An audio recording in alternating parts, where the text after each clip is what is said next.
शब्दार्थ सत्वम सत्वगुण, रजः रजोगुण, तमः तमोगुण इति इस प्रकार प्रकृते भौतिक प्रकृति के न नहीं आत्मनः आत्मा के गुणा गुण न नहीं तेषाम उनके जुगपथ एक साथ राजन हे राजा ह्रासः कमी उल्लासः प्रधानता एव निश्चय ही बा अथवा अनुवाद तथा तात्पर्य कृष्ण कृपा स्मृति अभय चरणारविंद भक्ति वेदांत स्वामी श्रील प्रभुपाद जी की द्वारा। श्रील प्रभुपाद की जय। अनुवाद। हे राजा परीक्षित, सत्व रज तम ये तीनों भौतिक गुण भौतिक जगत से संबंध है, अतः ये पूर्ण पुरुषोत्तम भगवान को छू तक नहीं पाते। ये तीनों गुण एक साथ बढ़ या घट कर कार्य नहीं कर सकते।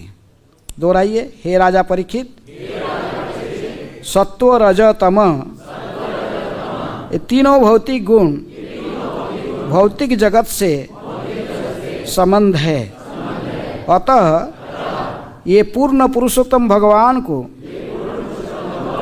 छू तक नहीं पाते। ये तीनों गुण एक साथ बढ़ या घट कर कार्य नहीं कर सकते। तात्पर्य। पूर्ण पुरुषोत्तम भगवान की मूल स्थिति समभाव व समानता की है। वे सत्व रज तथा तम गुण से तनिक भी प्रभावित नहीं होते, क्योंकि वे भौतिक गुणों उनका स्पर्श तक नहीं कर पाते। अतएव भगवान को परम ईश्वर कहा जाता है। ईश्वर परम कृष्ण, वे परम नियंता है। वे भौतिक गुण का नियंत्रण करते हैं। दैवी हैसा गुणमयी मम माया मया धक्षेण प्रकृति श्वेत। तो भौतिक प्रकृति भगवान के आदेश पर कार्य करती है, तो फिर वे प्रकृति के गुणों के अधीन कैसे हो सकते हैं? ये प्राकृतिक गुणों से प्रभावित कैसे हो सकते हैं? अतः भगवान द्वारा पक्षपात किए जाने का प्रश्न ही नहीं उठता। हरे कृष्ण। ओम अज्ञानातिमिरन्धस्य ज्ञानाञ्जनशलाकया चक्षुरुन्मीलितं येन तस्मै श्रीगुरुवे नमः। श्रीचैतन्यमनोभीष्टं स्थापितं जनभूतले स्वयं रूप कदा मह्यं ददाति स्वपदान्तिकम्। वन्देऽहं श्रीगुरु श्रीयुतपदकमलं श्रीगुरून् वैष्णवांश्च श्रीरूपं साग्रजातं सहगण रघुनाथानितं तं सजीवं साद्वैतं सावधूतं परिजनसहितं कृष्ण चैतन्यदेवं श्रीराधाकृष्णपदान् सहगणललिता श्रीविशाखानितांश्च। नमो ॐ विष्णुपादाय कृष्णप्रेष्ठाय भूतले श्रीमते भक्तिवेदान्त स्वामिनिति नामिने। नमस्ते सारस्वते देवे गौरवाणी प्रचारिणे निर्विशेष शून्यवादी पाश्चात्यदेशतारिणे। नमो महावदन्याय कृष्ण प्रेम प्रदायते कृष्णाय कृष्ण चैतन्य नामिने गौरतिशै नमः। हे कृष्ण करुणा सिंधु दीनबंधु जगत्पते गोपेश गोपिका कांत राधा कांत नमस्तुते। तप्त कांचन गौरांगी राधे वृंदावनेश्वरी वृषभानुसुते देवी प्रणमामि हरिप्रिये। वाञ्छा कल्पतरुभ्यश्च कृपा सिन्धुभ्येव च पतितानां पावनेभ्यो वैष्णवेभ्यो नमो नमः। श्रीकृष्ण चैतन्य प्रभु नित्यानंद श्री अद्वैत गदाधर शिवासादि गौर भक्त वृंद। हरे कृष्णा कृष्णा कृष्णा हरे हरे, हरे राम राम राम हरे हरे।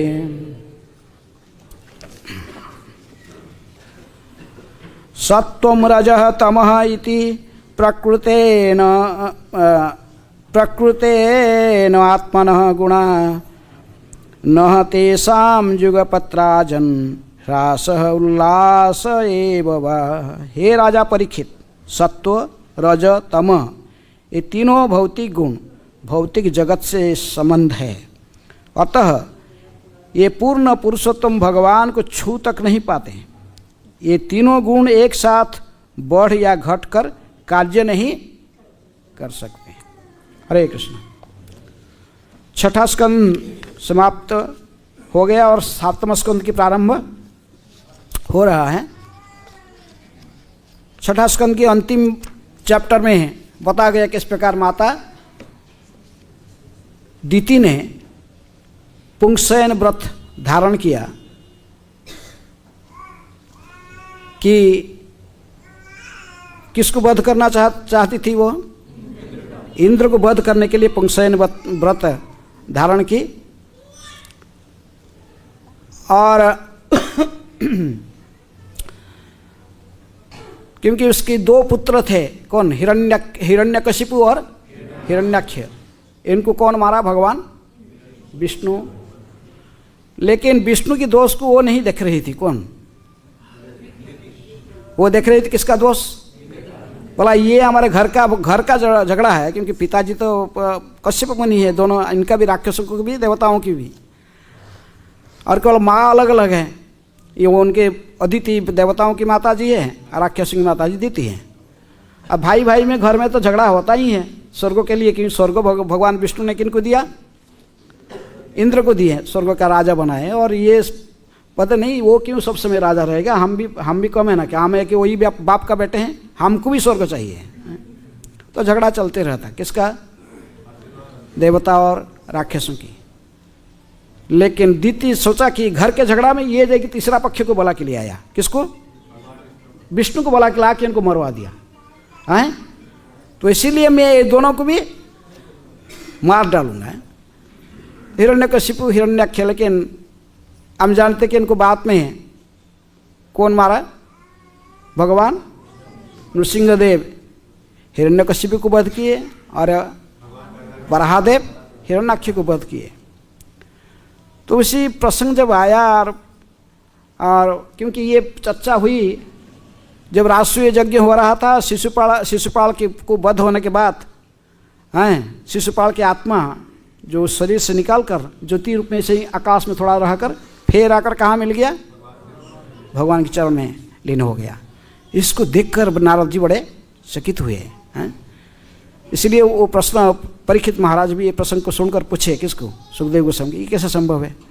तभी सुखदेव गोस्वामी कहे कि ये इनके पूर्वजों ने बताया कि ये तो दूसरे जन्म में शिशुपाल दंतवक्र आए थे, इनके पहला जन्म में ये क्या थे? हिरण्याक्ष हिरण्यकशिपु। और एक जन्म भी लेंगे, उसमें क्या आएंगे? तृतीय में आएंगे। तृतीय में थे वो रावण और कुंभकर्ण।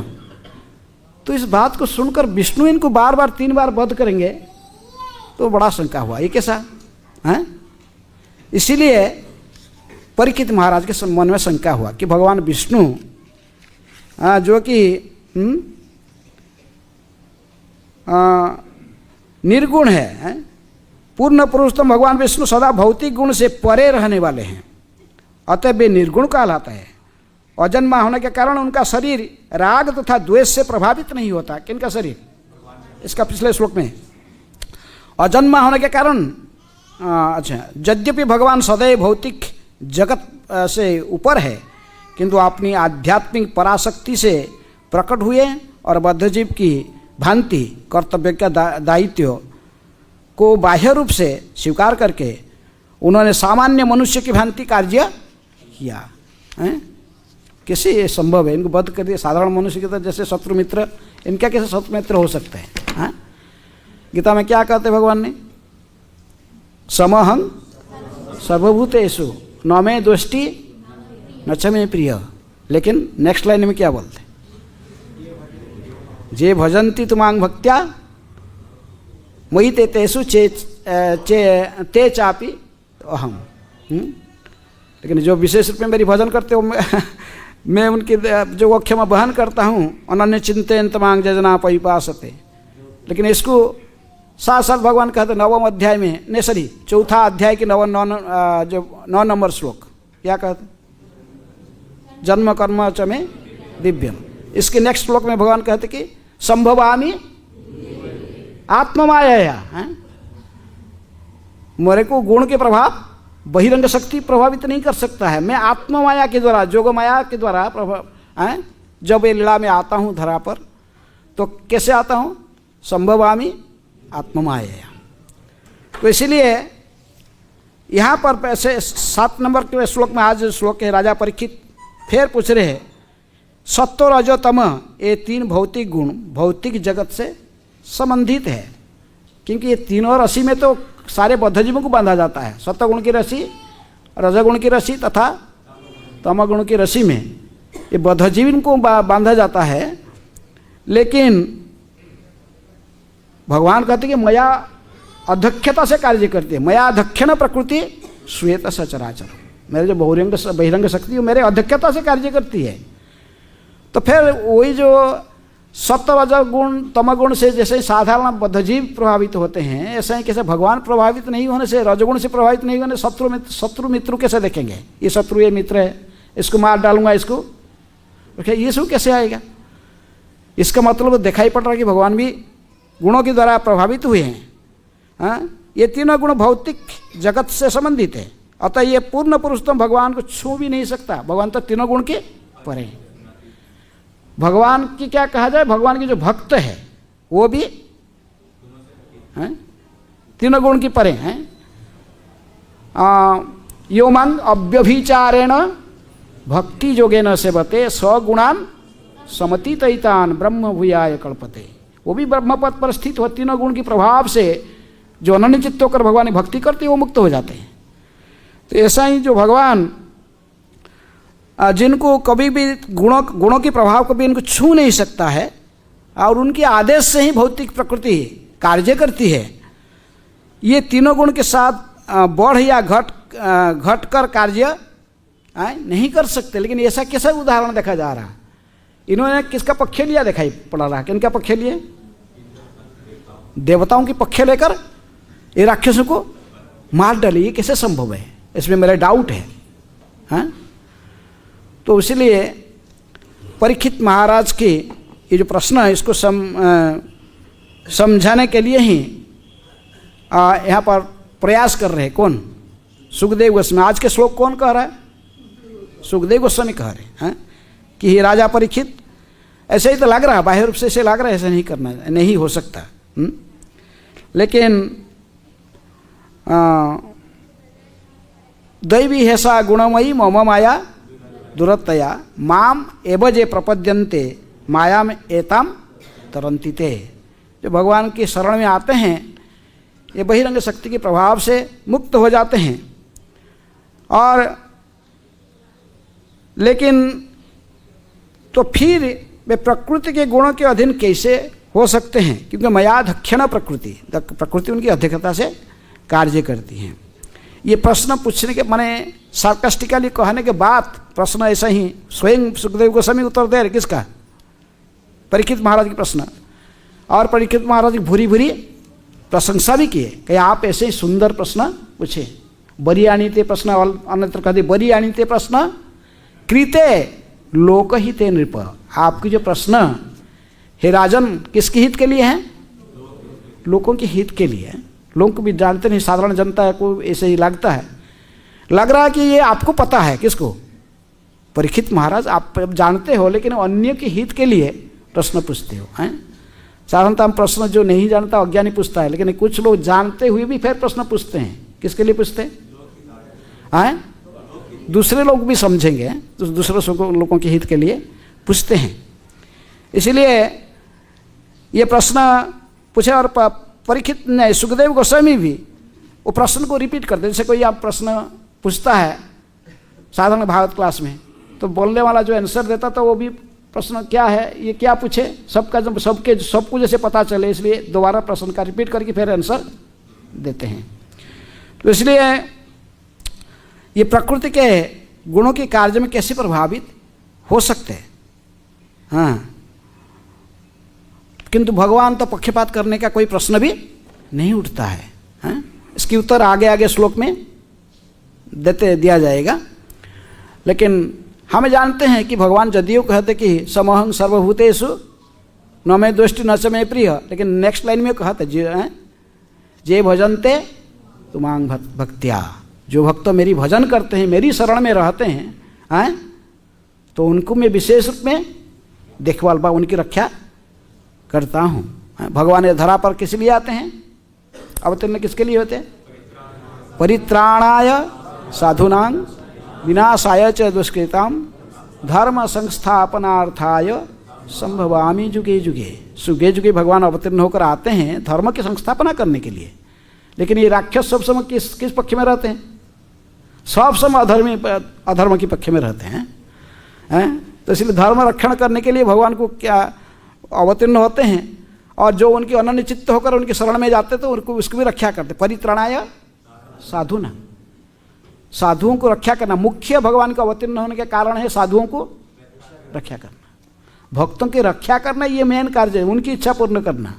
दुष्टों को मारना सेकेंडरी है। दुष्टों को तो कोई भी मार सकता है, वो भी अपने एजेंट को भेजेंगे तो मार देंगे। उनको दुर्गा देवी की भेज देंगे तो समाप्त कर देगी समस्त।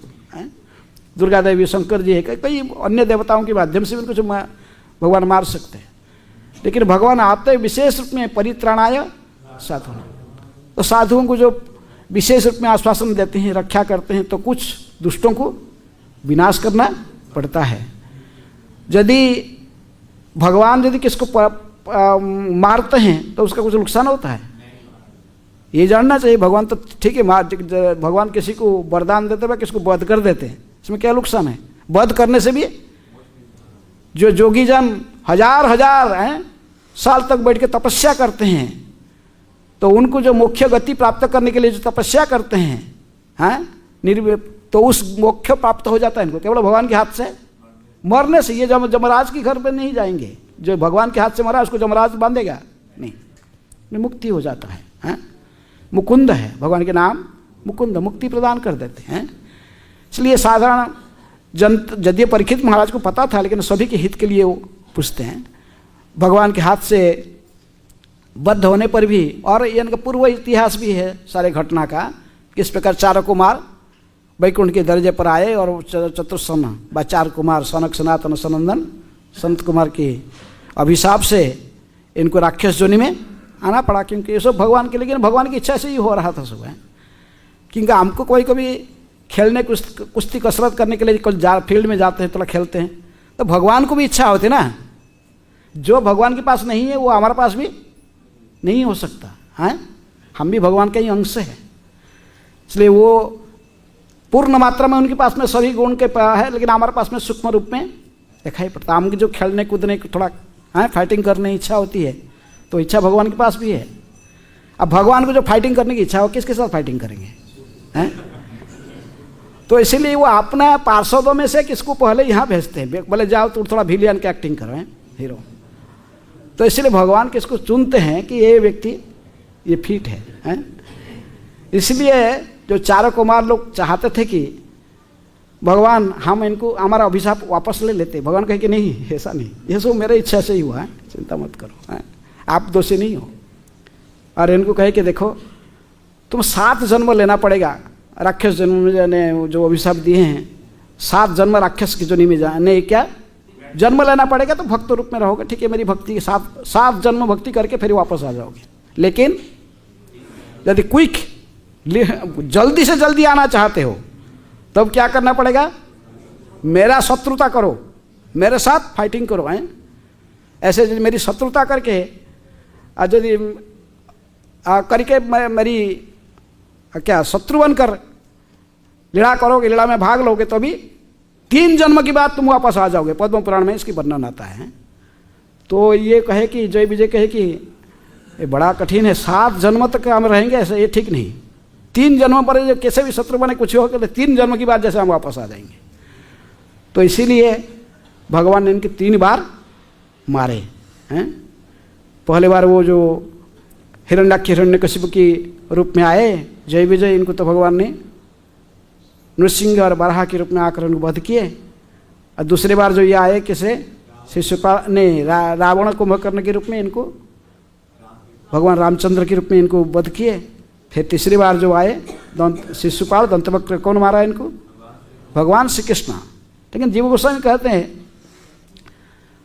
तथ्यतः कृष्ण ही केवल मुक्ति प्रदान करते हैं, इसीलिए उनके नाम मुकुंद हैं। भागवत संदर्भ में कहते कि ये 2 बार उनके हाथ में मरने पर भी उनकी मुक्ति नहीं, फिर जन्म लेके आए।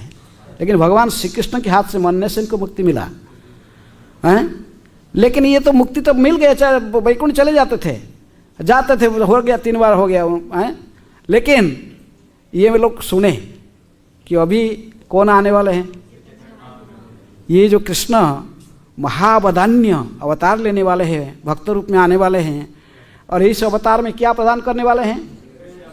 प्रेम प्रदान करेंगे हैं। प्रेम कभी नहीं देते भगवान हैं। भगवान आते हैं लेकिन आके केवल मुख्य प्रदान कर, धर्म अर्थ काम मुख्य, केवल चैतन्य महाप्रभु ही प्रेम प्रदान करते हैं। ये महाप्रभु के रूप में, भक्त के रूप में प्रेम कौन प्रदान करेगा? है भगवान नहीं करते, कौन करता है? अवश्य भगवान कर सकते चाहने पर, क्योंकि कृष्णदास कविराज गोस्वामी ये भी कहते कि कृष्ण एक प्रेमदाता शास्त्र प्रमाण है। शास्त्र में प्रमाण है भगवान श्री कृष्ण भी प्रेम प्रदान कर सकते, लेकिन बहुत रेयर, जैसे गोपियों को प्रदान किए, बाकी किसी इतनी ऐसा। लेकिन जारे देखो, जिसको भी देखकर प्रेम देना, ये भक्त होने से, क्योंकि भगवान आए कहे कि गीता कहाँ डिस्ट्रीब्यूट मत करो, हाँ, गीता की शिक्षा दूसरों को किसको न अभक्ताय कदाचन, अभक्त को नहीं देना भगवत गीता, केवल भक्त में बांटना है। लेकिन चैतन्य महाप्रभु वही कृष्ण जब आए महावदान्य बनकर, वो भक्त के रूप में आए, किस गौरांग के रूप में, कहे जारे देखो तारे कह कृष्णोपदेश, आमार आज्ञा ते गुरु भैया तारो ही देश है। पृथ्वी ते अच्छे जत नगरादि ग्राम सर्वत्र प्रचार हुई वे मरो नाम है।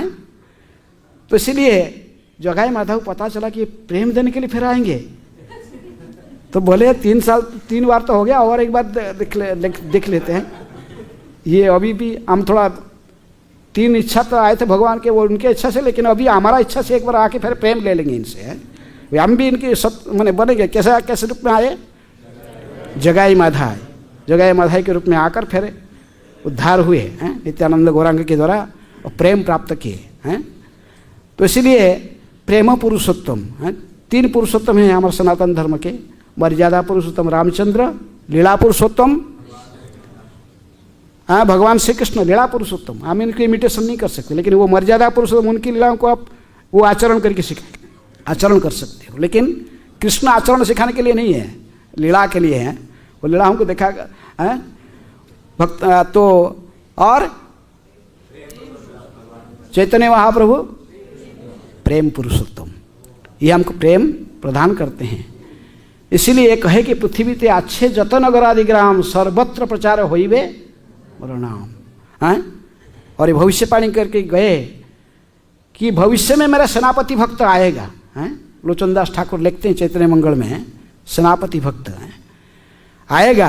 और जो लोग सब भाग के इधर उधर जाके दूरदेश में पाश्चात्य जगत में छुप के रहे हैं, भक्ति नहीं करना चाहते, भाई बोले कि यहाँ रहने से ही, हिंदू भारतवर्ष में रहने से ही भक्ति करना है, ये भक्ति में जब भाग गए सुबह यहाँ से दूरदेश को चला गए, छुप के रहे इधर उधर, तो अभी बोले चिंता मत करो, अभी मैं जा रहा हूँ, फिर भेजूंगा मेरे सेनापति भक्त को, और मेरा सेनापति भक्त जाकर सबको पकड़ के फिर लाएगा। कौन?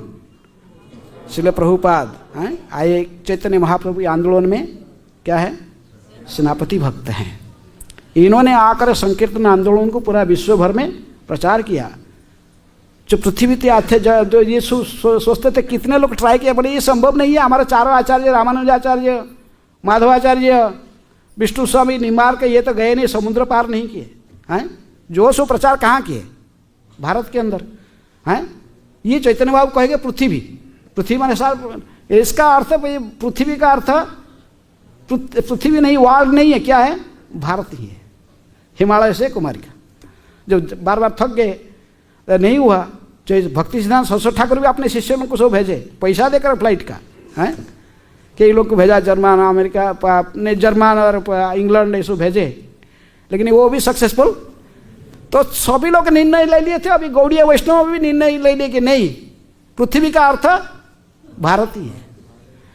लेकिन चैतन्य महाप्रभु के सेनापति भक्त आए और प्रमाण किए कि पृथ्वी का अर्थ पूरे प्लानेट है, संपूर्ण विश्व में प्रचार होगा। चैतन्य महाप्रभु की वाणी है, उन्होंने सार्थक करके दिखाया। पृथ्वी ते अच्छे जत नगरादि ग्राम है, ये कोई साधारण काम नहीं है। किसी कली काले जुग धर्म नाम संकीर्तन, कृष्ण शक्ति बिना न है तार प्रवर्तन। कृष्ण शक्ति जिसको देते हैं तो वो आएगा, शक्त्यावेश अवतार हैं। इसलिए कोई कहते कि प्रभुपाद जी कृष्ण के शक्त्यावेश अवतार, नहीं तो किससे ये संभव नहीं है, हैं 10 साल के अंदर पृथ्वी को 14 बार भ्रमण किए, जहाँ भी गए लोग के लाखों लोग, बुढ़े आदमी, लेकिन इतनी स्वागत, जय प्रभुपाद हैं। वीडियो सब देखो कितना माला के ऊपर माला लोग डालते हैं। अरे अभी वही अमेरिका जाते कोई सुनता नहीं है, अमेरिकन को प्रचार करना इतनी आसान नहीं है, अमेरिकन कोई नहीं सुनेंगे, उनका बहुत घमंड है। जो प्रभुपाद जी बना के गया बस वही अमेरिकन है, उन्हीं के बच्चे कोई थोड़ा भक्ति करते, नहीं तो नहीं। बस बाहर के जो अमेरिकन सिटीजन को आप प्रीचिंग करके भक्त बनाना इतनी आसान नहीं है। देखो प्रभुपाद जी कैसे प्रचार किए हैं। संकीर्तन, कली काल का युग धर्म क्या है? नाम संकीर्तन। कृत्य च ध्यायते विष्णु त्यतयंग जोजते मुखई द्वापरंग परिचर्यायंग कलौ तत् हरि कीर्तनात्। लेकिन प्रभुपाद जी के जो गुरु महाराज थे, उन्होंने कही कि राधा कुंड में जाते से वो भजन करने के लिए, लेकिन वही राधा कुंड के किनारे पर कौन सिखाया? भक्ति सिद्धांत सरस्वती ठाकुर कहे अपने प्रिय शिष्य अभय को, कहे कि देखो अभय, एक प्लेन पेपर लेकर उसमें चित्र अंकित किए, एक मृदंग, एक करताल, ये छोटा कीर्तन हम करते हैं मृदंग करताल में, साथ में एक बुक किताब, क्योंकि छोटा मृदंग करताल बना के हम कितने लोगों को बजा, कितने लोगों को भक्त बना पाएंगे? पृथ्वी ते चैतन्य महाप्रभु कहते पृथ्वी ते अच्छे जत नगरादि ग्राम। तो ये कैसे होगा, प्रचार कैसे होगा? इसीलिए उन्हें किताब को दिखाया, कह देखो अभय, कि प्रभुपाद जी पूछते थे गुरु महाराज मैं आपको कैसे सेवा कर सकता हूँ, मैं तो गृहस्थ हूँ, ऐसे ही फंसा हूँ माया में। लेकिन भक्ति सरस्वती ठाकुर कहे कि Abhay, if you have money print books, तुम्हारे पास धन है तो किताबों को छपाओ और इसके वितरण करो। इसी के माध्यम से भारत में कोई भी टूरिस्ट आ गया, यहाँ के एक पुस्तक जाकर जर्मन में पहुँच सकता है, इटली में पहुँच सकता है, लंदन में पहुँच सकता है, कहीं भी पहुँच सकता है, संकीर्तन की प्रचार हो सकता है। इसलिए उन्होंने कहा कि ये किताब वितरण क्या है? बृहत मृदंग, ये बृहत मृदंग है। इसके माध्यम से ही प्रचार कार्य को हम पूरा विश्व में फैला सकते हैं। ऐसी साधारण लोग सोचते कि यार क्या है, बेकार के लोग हैं, टाकलू हो कि ये करता लगे, कुछ काम नहीं, काम धंधा नहीं है। साधारण तो जो इंटेलेक्चुअल लोग के, फिलोसोफर्स है, साइंटिस्ट है, जो प्रोफेसर है, वो लोग लेकिन किताब को पसंद करते हैं। जब किताब को पढ़ेंगे तो समझेंगे ये कोई ऐसा नहीं है। इसलिए प्रभुपाद जी ने एक किताब वितरण, क्योंकि बहुत उन्होंने अपने गुरु का आदेश को पालन करने के लिए कहे कि दिसंबर महीना पूरा विश्व में, पूरा पृथ्वी में क्या होता है? बुक मैराथन होता है। इमरजेंसी है किताबों को वितरण करना, give books, distribute books, distribute books, distribute books. पुजारी भी वॉल्टर से भी क्या देता है? पब्लिक को भी गीता दिखाता है। सभी को गीता बांटना चाहिए, क्योंकि इनकी Gita, Bhagavad Gita as it is, यथारूप, कोई साधारण किताब नहीं है। अन्य गीता ऐसे बहुत है, लेकिन कोई भक्त बनता था नहीं। प्रभुपाद जी की भगवत गीता यथारूप को पढ़कर ही आज लाखों संख्या में पृथ्वी में भक्त बनते हैं। पृथ्वी में ऐसा कोई भाषा नहीं जिस भाषा में ये गीता नहीं है। 100 भाषा में अनुवाद हो चुका है और सभी जगह सर्वत्र चलता है। रशियन का, इटालियन, कोई भी लैंग्वेज में ढूंढेगा लोग गीता मिलेगा। और इसमें किस लिए गीता प्रचार हो रहा? क्योंकि इसमें कृष्ण शक्ति है। प्रभुपा जी कहे कि प्रभुपा जी एक जो ये जो किताब, एक जर्नलिस्ट आया इंटरव्यू करने, कहा स्वामी जी आप इतनी अच्छे अच्छे किताब कैसे लिखे हो?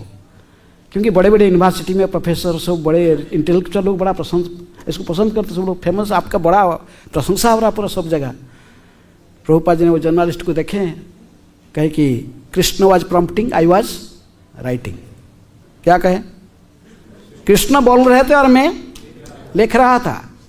जैसे कौन? व्यासदेव जी कह रहे थे, कौन लिख रहा था? गणेश जी लिख रहे थे। तो कुछ समझा नहीं, जर्नलिस्ट बोला ये कैसा? थोड़ा साइलेंस हो गया सब। भगवान कह रहे थे ये लिख रहे, कृष्ण तो भगवान स्वयं कहते, ये लोग भगवान कहते कृष्ण, वो कह रहे थे ये लिख रहे थे। तो प्रभुपा जी के जो सेक्रेटरी थे तमाल कृष्ण गोस्वामी महाराज, उन्होंने थोड़ा सा साइलेंस को थोड़ा रुके, कहे कि जर्नलिस्ट को समझ में नहीं आता, तो कहे कि एक्चुअली परमात्मा कृष्ण इज एवरीवन्स हार्ट। वो मेरा गुरु महाराज के हृदय में भी है, प्रभुपा जी के हृदय में, और अंदर से वो जैसे कहते मत स्मृति ज्ञानम अपहनम, इसलिए अंदर से वो जब बुद्धि जैसे देते हैं ऐसा प्रभुपा लिखते हैं।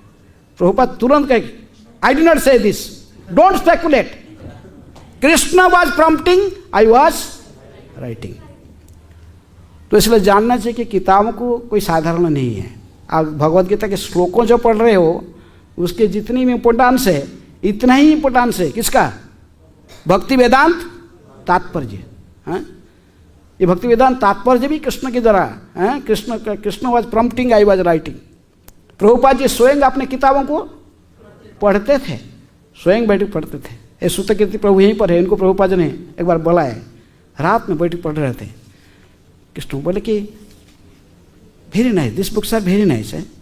कोई भी ये किताबों को पढ़ेगा, इनकी संग करेगा और भगवत धाम जाएगा। बोले यस प्रभुपाद।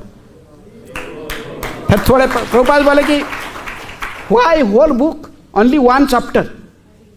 यस प्रभुपाद। फिर बोले यहाँ कम, व्हाई होल का one chapter, only one paragraph? If you read attentively and follow, return back to God. तो फिर रुक गए, फिर बोला इधर, why whole one paragraph, only one sentence, one line? यदि कोई भी खरीदे भी नहीं, श्रद्धा में केवल मेरे किताब को हाथ में लिया हाथ में, इसमें पिक्चर को देखा ऊपर में, वो भी ही इज ऑल्सो फॉर्चुनेट। इसलिए किताबों को ये आसान, ये साधारण नहीं है। कितने बड़े बड़े इंटेलेक्चुअल लोगों को ये प्रभावित किया है, कितने नास्तिकों को भक्त बनाया है, आस्तिक बनाया है। वो कहानी सुने, राशिया में चोर भी मिल गया, चोर को भी किताब हमारे गुरु महाराज गोपाल कृष्ण गोस्वामी महाराज कहते कि भाई राशिया में कहानी कहते कि वो चोर भी गया था चोरी करने के लिए, उसको वो घर वाले तो उठ गए, तो ये बड़ा बड़ा गीता मिल गया उसको साल में, उसी को लेके आ गया, आके उसको पढ़े, बोला तो कुछ ना कुछ लेके जाना चाहिए ना, चोरी करने आया तो कुछ ना, बस। किताब वितरण में यदि कोई अपराध भी करता है, वो अपराधी भी बात में क्या बनता है? वैष्णव अपराध कोई महापुरुष वो भक्त बन जाता है। तो इसी कहते हुए इंद्रदेव स्वामी ने अपने डायरी में लिखते हैं कहानी को, वो फ्रांस में है। ये माता जी गई थी डिस्ट्रीब्यूट करने हैं, ट्रेन में बस में उठ के देती थी। ट्रेन में गए तो उसका कि राक्षस जैसे लोग आदमी था, उसको दिखाया तो किताब छीन लिया, फेंक दिया पूरा। हाँ, पूरा गीता बिखर गया। इधर तो पेज दोबारा उठाने जा रहे थे, वो आदमी आया, इसके गले में ऐसा हाथ तो निकाल दिया ट्रेन से, ट्रेन छोड़ दिया। करे क्या, ये कुछ नहीं कर सकते। लेकिन ये गीता जो नीचे बिखरा हुआ था, उसका जो सर्वेंट था वो गीता का पेज को उठा के ऐसा ही बांध दिया रुमाल के अंदर, ले गया, लेके उनके घर में सेल्फ में रख दिया था। ऐसा इतनी बड़े वैष्णव अपराध करने के कारण थोड़े दिन में ही उसके पत्नी का डेथ हुई। इसका लड़की का एक्सीडेंट हो गया, कई दुर्घटना हुआ, और पत्नी को बड़ा प्रेम करते थे। हैं, शून्य आइतम जगत सर्वन पत्नी विरहणमय का, बोला कि और दुनिया में शून्य शून्य हो गया, मैं अभी मैं जीवन रखूंगा नहीं, शरीर त्याग दूंगा। हैं, शरीर को त्यागने के लिए पूरा संकल्प ले लिया, सुसाइड कर लिया, लेकिन हटा तो नजर आ गया वो जो क्या रखा है इसमें, उसमें एक पेज लाया, पढ़ा, you are not this body, you are soul. बोला अच्छा, I am not this body, I am soul. हैं, बॉडी कई बार शरीर चेंज होता, लेकिन सोल अलग अलग शरीर धारण करता है। इसका मतलब मेरे पत्नी का डेथ मेरा साथ शरीर का चला गया, लेकिन वो अभी तक जीवित है। उसे बहुत बड़ा आश्वासन मिला है, मेरा पत्नी अभी भी जीवित है। हैं, सुइसाइड करने की भावना त्याग दिया। और किताब में देखा इस्कॉन के एड्रेस हैं, बहुत बड़ा धनी आदमी था। तो इस्कॉन सेंटर में आया, आकर प्रसाद खिलाए भक्त लोग को, तो जानते हैं बस को हैं, बहुत बड़ा डोनेशन दिया, चेक हैं। और मंदिर में फाइनेंशियल क्राइसिस चलता था, बोला अच्छा कृष्ण भेज दिए इसको, हैं पैसा दिया। आस्ते आस्ते संडे में आने लगा, हर संडे में फिर आने लगा। हैं, एक साल आने के बाद बोला कि मैं फुल टाइम ज्वाइन करना चाहता हूँ घर में। तो है फुल टाइम ज्वाइन कर लिया।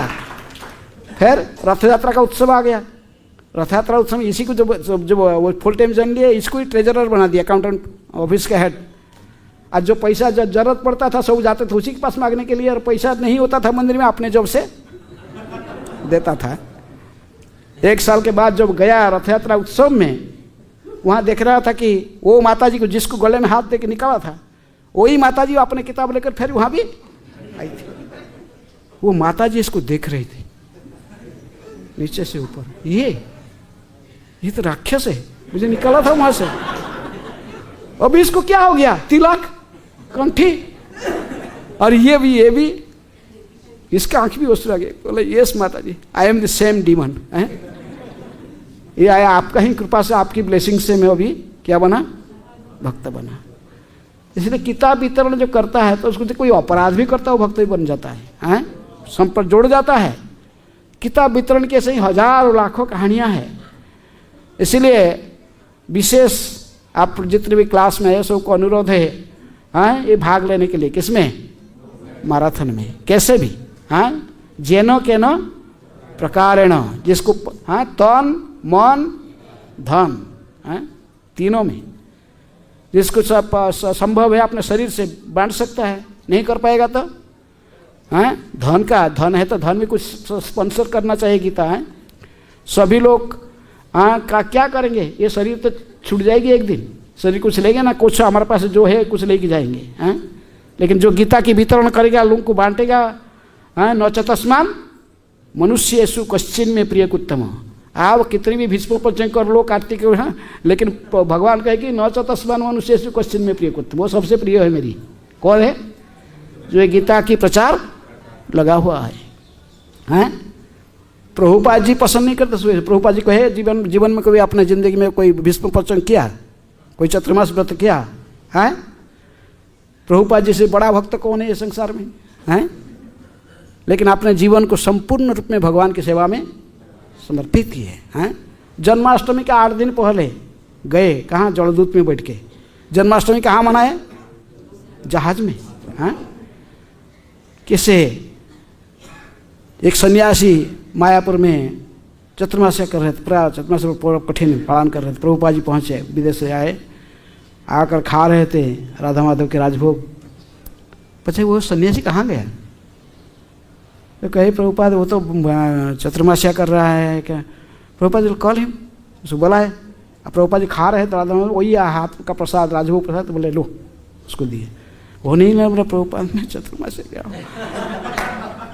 प्रभुपाद जी ने कहे कि 2 बार, 1 बार 2 बार, तीसरी बार कहे तुमने फिर नहीं लिए। प्रभुपाद एकदम देखे इनको, what benefit you will get by doing this Chaturmasya व्रत? I can give 10,000 times more benefit simply putting my feet on your head. मैं केवल मेरी चरण तुम्हारे सिर में रखकर 10,000 गुना अधिक बेनिफिट दे सकते। चतुर्मास्य व्रत में तुम कितना क्या मिलेगा तुझे? छोड़ा दिया और तुरंत खाया फिर। इसलिए हम जो इस्कॉन के भक्त, हम किसके फॉलोअर हैं? ये मंदिर प्रभुपाद जी की है, प्रभुपाद जी की फॉलो करेंगे। प्रभुपाद जी जो कहे प्रीचिंग इज द एसेंस, प्रचार ही सार है।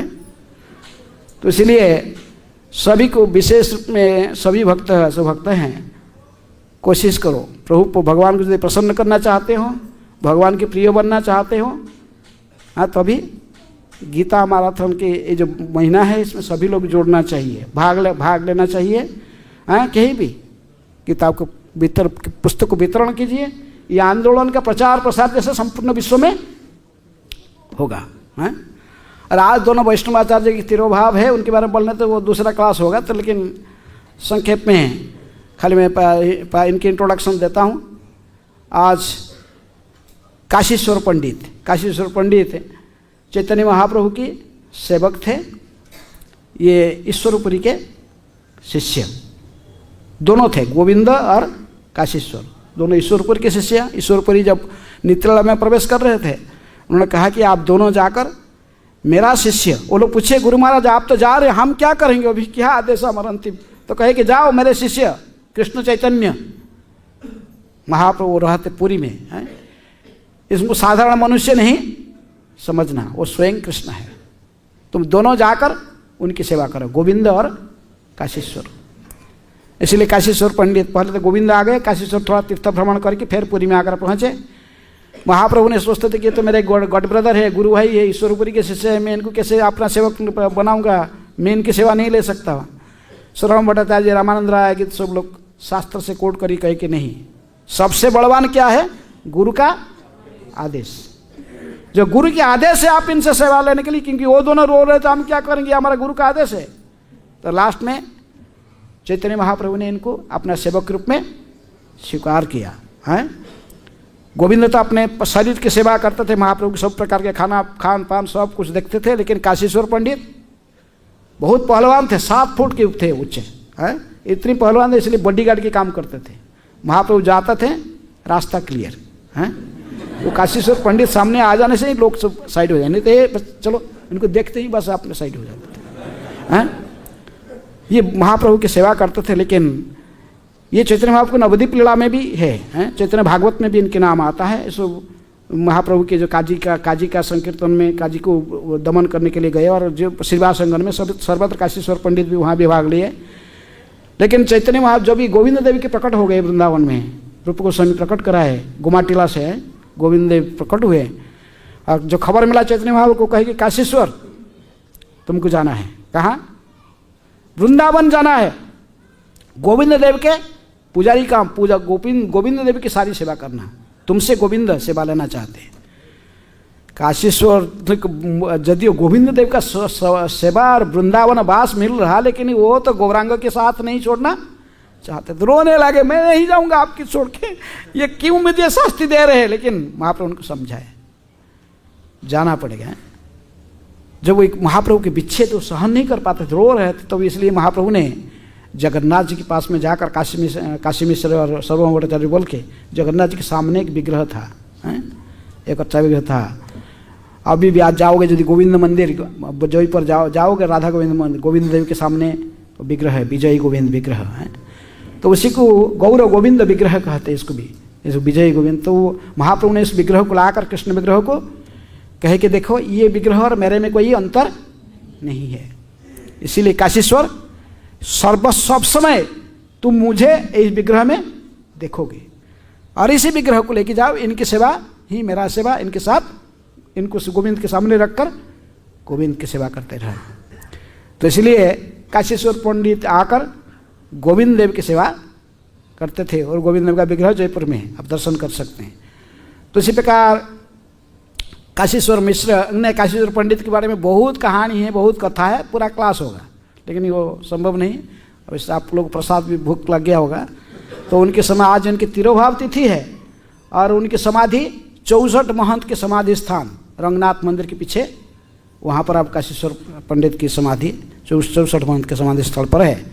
और आज किसके तिरोभाव है, भूगर्भ गोस्वामी। आप 6 गोस्वामी को हम जानते हैं वृंदावन में, वंदे रूप सनातन रघुज गौ श्रीजीव गोपाल को। एक काशीश्वर पंडित भृंगार थे, कृष्णलीला में भृंगार गोप बालक थे। तो जब भी है कि सब जो अभी भूगर्भ गोस्वामी, ये प्रेम मंजरी, कृष्णलीला में कौन थे, प्रेम मंजरी। हम जानते कि 6 गोस्वामी, लेकिन 6 गोस्वामी के पहले और 2 गोस्वामी वृंदावन में पधारे थे, लोकनाथ गोस्वामी और भूगर्भ गोस्वामी। भूगर्भ गोस्वामी के ये चैतन्य महाप्रभु समसमय के लोग थे चैतन्य, लेकिन ये दोनों ही लोकनाथ गोस्वामी और भूगर्भ दोनों ही किसके शिष्य है, गदाधर पंडित के शिष्य है। ये गदाधर पंडित के शिष्य है, उनसे भागवत सुनते थे। और गदाधर पंडित ने इनको आदेश दिया कि लोकनाथ गोस्वामी के जो महाप्रभु ने भेज रहे थे वृंदावन में, उनके साथ में वृंदावन जाके वृंदावन के तीर्थ कार्य आदि, तीर्थ स्थान आदि, लुप्त तीर्थों को उद्धार करना, विग्रहों की सेवा प्रकट करना आदि में सहायता करने के लिए इनको भेजे। क्योंकि ये भूगर्भ गोस्वामी जो थे ये बंगाली नहीं थे, अन्य गोस्वामी से बंगाली, ये हिंदी भाषी थे। बिहार में, बिहार के मुंगेर प्रदेश, मुंगेर डिस्ट्रिक्ट जिले के थे। ये अच्छे हिंदी बोलने वाले और संस्कृत के स्कॉलर थे, इसलिए इनको पूरा रास्ता भी पता था, गंगा के किनारे किनारे कैसे आना है, कहाँ वृंदावन कैसे आना है। तो इनको गंगा किनारे किनारे हो कि पहुँच गया इलाहाबाद, इलाहाबाद से फिर किसी पकड़ लिया जमुना, बस वृंदावन पहुँच जाएगा। तो वह रास्ता इनको पता था, इसलिए भूगर्भ गोस्वामी लोकनाथ गोस्वामी के साथ वृंदावन में पधारे। बहुत वैरागी थे, आपने जस मान प्रतिष्ठा कुछ भी, पूजा कुछ नहीं, बहुत इतनी वैरागी होने पर, लाखों नाम लेने के पर भी इनकी भक्ति में प्रसन्न होकर इनको विग्रह भी प्राप्त हुए, जो कि राधा दामोदर मंदिर में देखोगे। राधा दामोदर मंदिर में 4 सेट के विग्रह है, राधा दामोदर जीव गोस्वामी के, राधा के अन्य साइड में जो है वृंदावन चंद्र कृष्णदास कविराज गोस्वामी के, राधा माधव जयदेव गोस्वामी के, और राधा शैल चिकन उनके बाजू में है। ये राधा शैल चिकन विग्रह किसकी है? भूगर्भ गोस्वामी की है, राधा शैल चिकन विग्रह। और इनकी सेवा करते थे कृष्णदास कविराज गोस्वामी, जो चैतन्य चरितामृत लिखते थे, वो उनके पास गए कुछ डाटा उनसे लेने के लिए, लेकिन उन्होंने कहा कि वो एक एक शर्त में दे सकता, जैसे लोकनाथ गोस्वामी कहते हैं कि मेरे नाम आप उल्लेख नहीं करना। कहाँ? चैतन्य चरितामृत में मेरे जगाई माधाई होते, कृष्णदास कविराज गोस्वामी जैसे कहते, जगाई माधाई होते आमी से पापिष्ठ, पूरी शेर कीट होते आमी से लघिष्ठ, मोहेन निर्गुण्य वा केवा दया करे, एका नित्यानंद बिना जगत संसारे। हम कहेंगे तो हम जैसे भक्त कोई नहीं है, लेकिन जो महाभागवत वैष्णव अपने को ऐसे बड़े तुच्छ मानते हैं। भूगर्भ गोस्वामी इसी प्रकार गौरांग आदेश में यहाँ पर रहे और लोकनाथ गोस्वामी के साथ प्रचार प्रसार कार्य में जीवन को समर्पित किया। और उनके विग्रह भी आज भी हैं, राधा शैल चिकन, तो आप दर्शन कर सकते हो। और हम इनके विशेष आशीर्वाद चाहते, किससे? भूगर्भ गोस्वामी से और काशीश्वर पंडित से। ये वैष्णव की कृपा होने से ही फिर हम भक्ति में आगे। इनका भी समाधि भी 64 महंत के समाधि स्थान पर है। और राधा दामोदर में भी भूगर्भ गोस्वामी की समाधि, जो परिक्रमा जाओगे पुणे में है, वहाँ भूगर्भ गोस्वामी की समाधि भी रखा गया है। तो संक्षेप में मैं इनके बारे में कहा, नहीं तो इनके बारे में पूरा क्लास होता, बहुत अच्छा है। तो लेकिन थोड़ा सा भागवत भी बोलना था और मैराथन आ रहा था, मैराथन वाला भी थोड़ा बोलना, तो इसलिए अब गोस्वामियों के आशीर्वाद लेकर प्रचार कार्य में आगे बढ़िए। प्रचार ही सार, बुक्स आर द बेसिस और preaching is the essence, purity is the force, utility is the principle. Krishna की सेवा में सब कुछ जोड़ने की कला हमें सीखना चाहिए। हरे कृष्णा कृष्णा कृष्णा हरे हरे, हरे राम राम राम हरे हरे। श्रील प्रभुपाद की